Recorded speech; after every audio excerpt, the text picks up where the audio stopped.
Hey YouTube, here's Heiko reporting out of the garage again. Here you see a Ford C6 transmission out of a 1989 F-150. Fresh torque converter installed.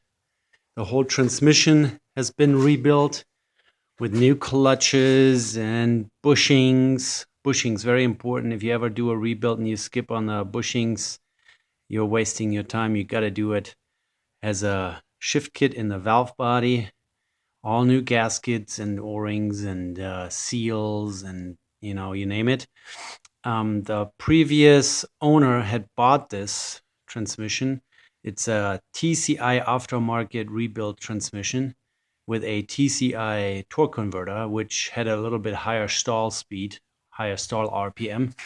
And the torque converter has balancing weights welded to the outside of the housing, and one of those balancing weights had come loose and had punched a hole into the bell housing. And now look at this Frankenstein repair here. Nice TIG welds inside and out.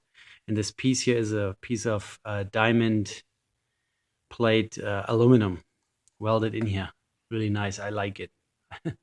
Wish you could see it while I'm driving it. It's kind of like Frankenstein. But yeah, the welder who I paid to do this, because I don't have a TIG welder, he did a pretty good job.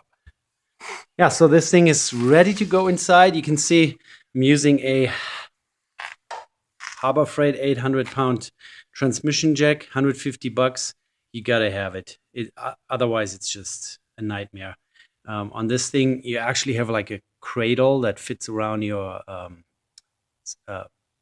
sump pan down there and holds the transmission really nicely. Comes with a chain that runs around it.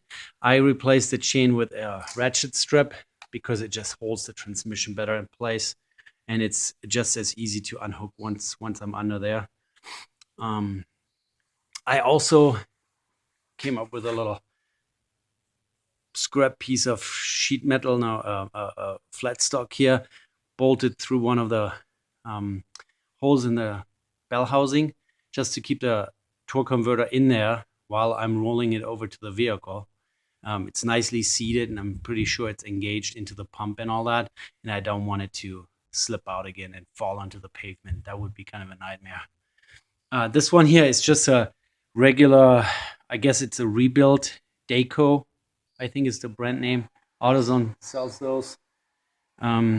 And actually has a drain plug just like the original stock Ford torque converter. That's nice. So when you do a transmission fluid flush, you can actually get everything out of the transmission, not just what's down in the pan. So yeah, ready to go. My neighbor has to start leaf blowing again, of course, while I'm doing a video here. Yeah, so let's go to the outside. There, the Ford truck is sitting. As you can see, I had to rig it a little bit to get it high enough. The transmission is pretty tall on this transmission jack. So I used hydraulic jack stands on a couple 2x12, 2x16 to pump it up high enough. We'll roll it under there and then pump it up.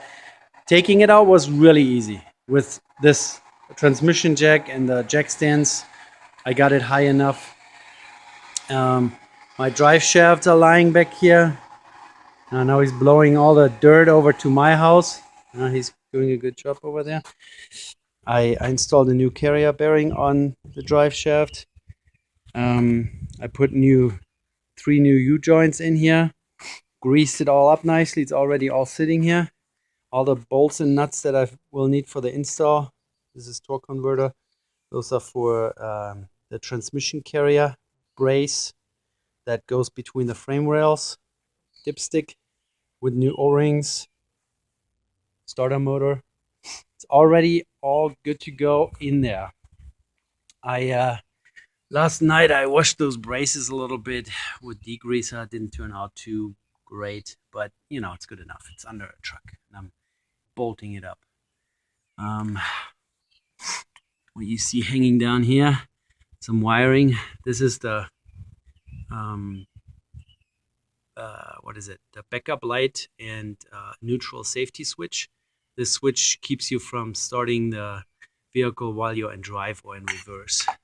And then here, dangling in the plastic, is the speedometer drive. Already cleaned up, new O-ring, and some grease on it so I can slip it in with no problem. I guess I'm gonna go for it. It's 10 o'clock in the morning, probably around 90 degrees Fahrenheit. Oh yeah, let me show you here under the vehicle. Let's see if I can turn the light on. There. Sorry for the camera work. So that's the flex plate. I had this flex plate off. Behind the flex plate is a cover plate that kind of bolts in between the engine and the transmission, keeps everything clean and dry inside the bell housing. I took the flex plate off to be able to change the rear main seal on the engine. That also went really well. It seems like that has been replaced before as well. I guess when the previous owner installed the TCI transmission in the torque converter, and they didn't do it right. It was not driven in all the way, and that's why it was leaking. I could have probably just left it in there and just hammered it further in because the seal looked really new, but I replaced it anyways. I had a new one, and it was like $10 or so. Yeah, I think the total damage on my homemade rebuild, including the transmission jack, which I might be able to sell on Craigslist if I don't decide to keep it, was around $500. So if I get $100 back for the transmission jack, total damage with everything, $400. And I really did not skimp on anything. I put a full rebuild kit in there, every new bushing, new bearings, new seals, new gaskets, new clutches. I even had to buy a forward clutch drum and a forward clutch piston because they were both damaged. Bought used parts off of eBay. The rebuilt torque converter was like $88 plus some core fee, which I still have to go and collect. Yeah, I also put that's a recommendation, I put in a inline transmission fluid filter. So in one of the lines coming back from the transmission oil cooler, I put a filter. So now my transmission fluid is not just being filtered by the filter inside the pan down there, but it's also being filtered by an inline filter. So all the leftover metal particles from the broken transmission that I took out is now going to be filtered out, just to make sure that my freshly rebuilt transmission is not going to die right away from contamination. Yeah, so I'm unfortunately not equipped to make a video while I install this. I would like to show you, but I can't. It's just too much. I'll slap it in, and then maybe I make a video when I start it up.